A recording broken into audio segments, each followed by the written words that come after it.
how he was a track star at Kansas and all his NBA records. Probably him.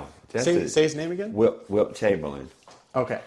Gotcha. Probably just to have a conversation with him. And actually, how was it Yeah. when he played? Because I had a chance to see him. I gotta get this one real quick.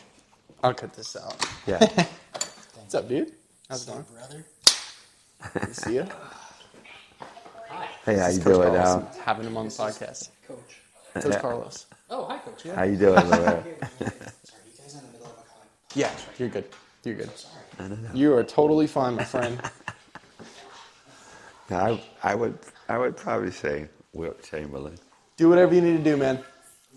I would say Chamberlain because I would love to just, I guess, pick his brain, so to speak, on how, because I had a chance to, when I had a chance to watch him play, he was on the downside of his career. Right. Because he used to play with the Lakers. He was with the Lakers then. Right. And I used to watch him play against, well, it was Lou Alcindor at the time, but Kareem. They used to play against each other. So I used to watch him. You could see how dominant you could see he still had things he did when he was older. And I always wanted to be able to see him when he was younger play. They said he was an incredible basketball player and an incredible track star at Kansas. I bet, yeah. So, and he's 7'1". Incredible. Say he was a high jumper in college. 7'1". Oh, man. So probably him.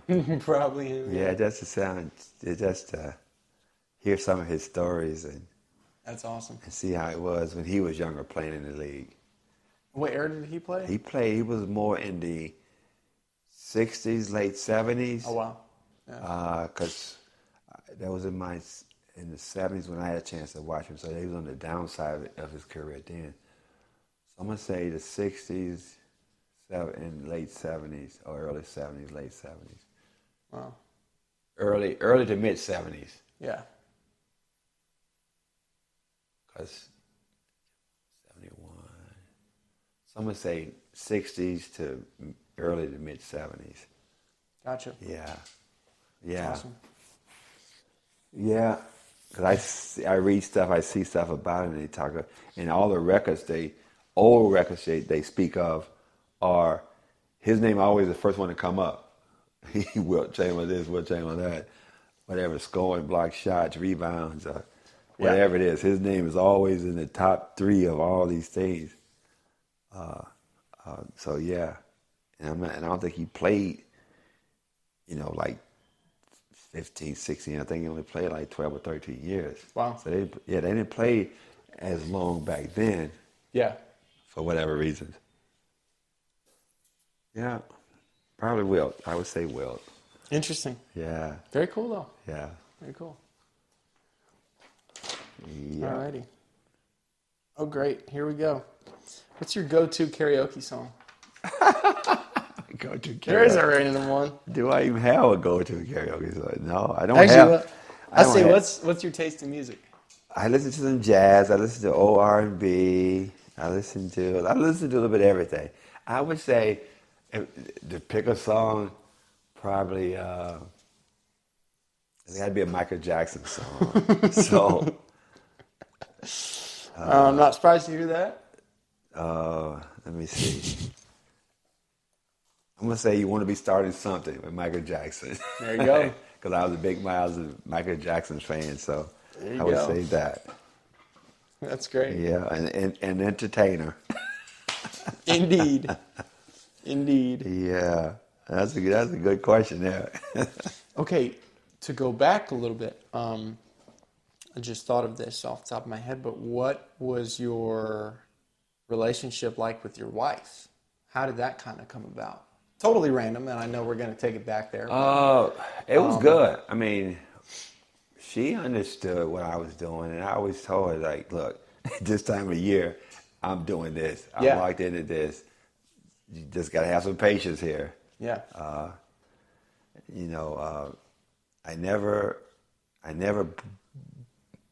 brought my basketball stuff home. Mm-hmm. I left it there because it's totally separate in your house, in your living. Yep. I always left it there. if she had questions, how was practice, blah blah blah. It never really talked about stuff like that a lot because I just wanted to leave that there. That was my work. Totally, yeah. And home. I tried to separate the two, but for the most part, and it worked out pretty good because, anything I ever done, I always kind of, if it comes to house, home, and work, it's always been that way though. To try to keep the two separate. But that worked out good. It was, kind of like you had to sit down and have a powwow. This is this time of the year. You got to have some patience. I'm doing this. I can't be doing, a lot of this stuff. Yeah. I would try, but don't hold me to it. Totally, yeah. You know what I'm saying? Yeah. I'm not going to just totally ignore the house, but just, have the patience that, look, this is my job. Yeah. This is my livelihood, so this is what I got to do. So you just got to have a little bit more understanding and the patience. There were times when that flew out the window, but it's part of it. Yeah, it's part of having a wife.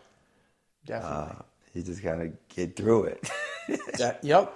Exactly. Kind of really what it comes down to. Just look. I just tell myself, look, just get through it. Just get through it, and don't take it personal. Yeah.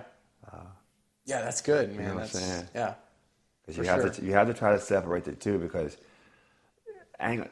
there's, I'm gonna say pressure, but there's not pressure because you're doing stuff you like, but at the same time you got to keep yourself here to keep that job.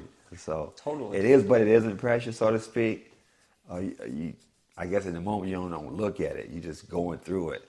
So you just try to keep the two separate and keep grinding at it. This is my livelihood, so this is what I got to do. On a roof over your head. Yeah. Which we all do. You know what I'm saying? So yeah, it worked out, man. Like I said, but you have your days when stuff goes out the window. Well, why'd you do this? Why'd you do that? All right, here we go. But it's but you got to understand too, it's gonna be part of it because it's never gonna be the exact way you want it. It's never gonna be because now you're dealing. It's not just you. Yeah. And you got somebody else and maybe kids involved with it. So you gotta be able to push through it. Yeah. Alrighty. 2 more. What is the best piece of advice you've ever received? Wow, the best piece of advice. That's a very interesting question. A piece of advice that I received. Probably, I'm gonna go back to the family because I'm not married anymore with my wife. But at the time I was going through the divorce, my son was middle school age, maybe. Middle school, and a friend of mine's here, I guess, had just went through a divorce and all that stuff. And we used to talk. And the thing that I guess I was having to deal with, the separation, now no longer my son's been in the same place I'm in, 100% of the time. Right. And he told me, he said, no matter where you are, he's going to always love you and he's going to always be there. He's going to always know you that you're his dad. Yeah. And that, I took that to heart too. Yeah. Because at the time I was struggling with how am I going to, navigate this now? But we were talking one day and he just said that one day. He said, look, man, that's your son. He's going to always be your son. He ain't going to never forget you, his dad. And I was like, when he said that, it was like, it took a whole mountain off my shoulders. And it's just kind of like, okay. Yeah. I said, you know what? You're right. Yeah. But I wasn't thinking that way at the time. I'm just trying to figure out how am I going to navigate him, we not being in the same house together and all this and how it's going to affect our relationship and stuff like that. That's probably the best advice I ever got. Man, had nothing to do with basketball. That's good. Yeah. No, that's great advice. But I mean, it can be, in a sense, it can be applied in the sense that, sometimes things are going to happen, but there are a couple absolutes, and it's like, Yeah.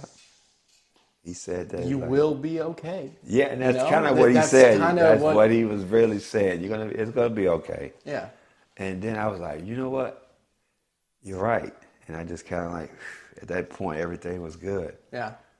But yeah, because I was really struggling with how do I navigate this now? What am I going to do? We were splitting time and all that stuff, but it was different when you're not in the house 100% of the time now. Right. So, but he said that, and that's kind of what you said. It's going to be okay. It may take some time. I said, when he said that to me, it was like, it clicked. And I was like, you know what? Stop worrying. Yeah. And that's what I did. Yeah. And at that point, everything was like, whew, I was good at that point. But that's probably the biggest piece of advice I've gotten. Yeah. It's good. Hands down. Yeah. It's awesome. Yeah. Yeah. Well, thank you very much for coming on. Oh, I really enjoyed it, appreciate man. it. Yeah, I enjoyed it too. It was a great time to just kind of pick your brain and be able to hear a bit from you and and hang out, man. So I appreciate you having me, man. Absolutely, I enjoyed it. Really did. Thank you to all of our listeners. You guys are the ones that make this possible, so we appreciate you guys. Thank you for tuning in. Once again, thank you, Coach Carlos, for coming on the show. Enjoyed it. And the rest of you, once again, thank you for listening. Have a fantastic rest of your day. I've been your host, Max. This was the Neon Camouflage Podcast.